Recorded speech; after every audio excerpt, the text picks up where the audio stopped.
Assalamualaikum warahmatullahi wabarakatuh.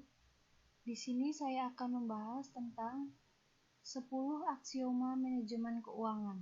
Sebelumnya, perkenalkan nama saya Rati Nurholifah. Saya mahasiswa dari D3 Akuntansi Politeknik Harapan Bersama Tegal. Sebelum membahas tentang 10 aksioma dalam manajemen keuangan, kita harus tahu apa sih manajemen keuangan itu. Definisi manajemen keuangan.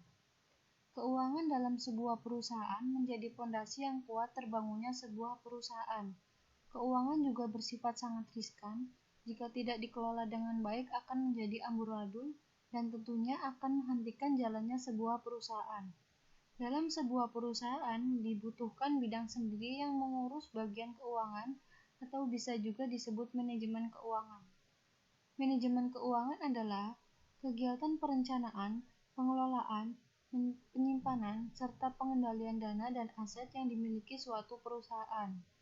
Pengelolaan keuangan harus direncanakan dengan matang agar tidak timbul masalah di kemudian hari. Berikutnya, definisi aksioma dalam manajemen keuangan. Pengertian aksioma manajemen keuangan adalah pernyataan-pernyataan yang berlandaskan pada kenyataan dan biasanya sesuai dengan keadaan manajemen keuangan. Aksioma yang dimaksudkan dalam hal ini merupakan suatu pernyataan yang mempunyai dasar kebenaran atau sudah terbukti kebenarannya. Dalam mengelola keuangan perusahaan, seorang manajer keuangan hendaknya paham akan ruang lingkup dari bidang yang dikerjakannya, baik itu manajemen keuangan internasional maupun manajemen keuangan syariah. Keduanya berusaha semaksimal mungkin untuk mencapai tujuan yang ingin. Nah, 10 aksioma dalam manajemen keuangan. Ada 10 aksioma dalam manajemen keuangan. Aksioma memberikan pengertian bahwa pernyataan-pernyataan yang memiliki dasar kebenaran atau terbukti kebenarannya. Berikut aksioma manajemen keuangan. Yang pertama, ada risk-return trade-off. Risk-return trade-off merupakan pernyataan yang menunjukkan adanya pertukaran antara risiko atau return, suatu tuntutan konsekuensi dari sebuah sebab. Prinsipnya adalah semakin tinggi risiko suatu pekerjaan, maka return yang diperoleh mestinya harus semakin besar. Maka sering muncul pernyataan high risk, high return yang merujuk pada kompensasi yang besar akibat pekerjaan yang dilakukan berisiko tinggi. Yang kedua, time value of money. Nilai waktu uang, yaitu menerima sejumlah uang di waktu sekarang lebih baik daripada menerimanya dengan jumlah yang sama di masa yang akan datang. Hal ini berkaitan dengan nilai uang yang semakin lama semakin menurun akibat terjadinya inflasi. Penurunan nilai uang inilah yang menjadi salah satu dasar munculnya bunga dalam perbankan sebagai bentuk antisipasi agar nilai uang yang akan datang tidak menurun dari nilai uang sekarang. Di samping inflasi, yang perlu dipertimbangkan adalah risiko bahwa rentang waktu antara nilai sekarang dan yang akan datang akan banyak terjadi peristiwa yang tidak dapat diduga, di mana setiap peristiwa akan memiliki konsekuensi yang berbeda, dan di dalamnya terdapat berbagai macam risiko yang dapat merugikan dan menghilangkan kesempatan untuk memperoleh sejumlah uang. Ketidakpastian situasi inilah yang perlu diwaspadai, sehingga jika ditawarkan apakah sejumlah uang akan kita terima sekarang atau tahun depan, maka lebih baik menerimanya sekarang dengan jumlah yang sama. Yang ketiga, cash not profit is king. Dalam pepatah lama dikatakan, profit is queen but cash is king. Dalam banyak kasus, para pengusaha sering menjadi repot mengurus bisnisnya dikarenakan kesulitan keuangan di tahun berikutnya. Padahal, menurut catatannya, laba yang diperoleh selalu meningkat. Tetapi, setelah diteliti ternyata, keuntungan yang diperoleh perusahaannya hampir semua dalam bentuk piutang, yang tingkat likuiditasnya tentu kalah dibandingkan dengan kas. Kesulitan keuangan yang dialami oleh banyak pebisnis salah satunya disebabkan karena mereka terlalu fokus pada laba. dan mengabaikan aliran kas. Pebisnis yang terlalu fokus pada laba adalah pebisnis tipe pedagang, sulit berkembang, sedangkan pebisnis yang cermat akan menyelaraskan aliran kasnya. Mereka ini termasuk tipe pebisnis berjiwa entrepreneur, bukan pedagang yang mencari keuntungan untuk jangka. Yang keempat, instrumental cash flow count.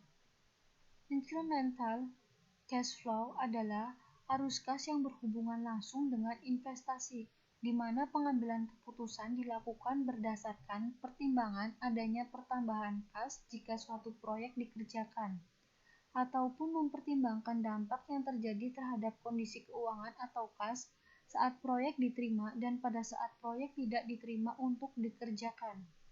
Yang kelima, the course of competitive markets. Persaingan yang semakin ketat akan membelah pasar menjadi bagian-bagian kecil karena semakin banyaknya produsen yang masuk untuk bersaing pada produk yang sama di pasar yang sama, sehingga mengakibatkan lesunya usaha. Kondisi ini mengisyaratkan bahwa tidak selamanya laba dapat diperoleh dalam jumlah yang besar. Kecilnya penerimaan laba akan berdampak pada kecilnya tingkat pengembalian investasi. Untuk itu, perlu dilakukan beberapa hal untuk menjaga agar usaha tetap mampu bersaing dan mempertahankan pasarnya. Di antaranya adalah diversifikasi produk, penguasaan bahan baku, penggunaan teknologi tepat guna untuk meminimalisir biaya. Yang keenam, efisien capital markets. Capital market atau pasar modal yang efisien adalah pasar modal di mana perusahaan memiliki gerak yang cepat dan harga yang tepat pula. Aktiva finansial yang diperjualbelikan mencerminkan seluruh informasi yang ada dan dapat menyesuaikan diri secara cepat terhadap informasi baru. Efisiensi pasar modal dinilai melalui keberhasilannya dalam menggabungkan dan menyelaraskan informasi. Yang ketujuh, the agency problem. Masalah keagenan terjadi antara manajer dengan pemegang saham, di mana para manajer dipercaya untuk mengelola perusahaan dan memberikan keuntungan dari semua aktivitas bisnis perusahaan, agar para pemegang saham mendapatkan keuntungan dari keuntungan perusahaan tersebut. Masalahnya adalah manajer tidak akan bekerja untuk para pemegang saham jika tidak selaras dengan kepentingan mereka. Para manajer akan mengambil keputusan yang akan memberikan keuntungan bagi mereka, kecuali jika ada aturan main yang menjelaskan bagaimana struktur insentif dapat mengakomodasi kepentingan kedua belah pihak, yaitu manajer dan pemegang saham. Yang kedelapan, tax-based business decision, yaitu pertimbangan pajak yang dijadikan landasan pengambilan keputusan terhadap suatu aktivitas bisnis. Untuk itu, yang perlu diperhatikan dalam manajemen keuangan adalah segala keputusan dan perhitungan haruslah setelah dipotong pajak. Artinya, jangan hanya melihat harga dari suatu produk yang dapat diterapkan pada sebuah wilayah lebih menguntungkan, tetapi lupa bahwa harga tersebut belum dimasukkan komponen pajak. Yang kesembilan, all risk is not equal. Setiap usaha memiliki risiko yang berbeda. Untuk itu, perlu melakukan investasi usaha pada bidang-bidang berbeda untuk mengantisipasi terjadinya risiko yang mengakibatkan kolapsnya sebuah usaha. Yang terakhir yaitu yang ke-10, ethical dilemmas are everywhere is finance. Etika merupakan nilai-nilai normatif yang harus diletakkan pada sikap seseorang dimanapun dia berada. Namun demikian, sering terjadi dilema di tengah-tengah aktivitas bisnis yang dilakukan. Hal ini karena adanya kepentingan-kepentingan tertentu pada setiap diri individu. Untuk itu, pada setiap perusahaan selalu ada aturan nilai universal yang sering disebut budaya perusahaan sebagai bentuk dan upaya perusahaan mengarahkan karyawannya agar memegang teguh nilai-nilai yang baik. Kesalahan etis walaupun dapat dimaafkan, tetapi akan dapat juga membunuh karir seseorang karena biasanya pelanggar etika akan mendapatkan hukuman sosial disebabkan pelanggaran etika. merupakan pertaruhan integritas yang dibutuhkan sebagai nilai budaya perusahaan.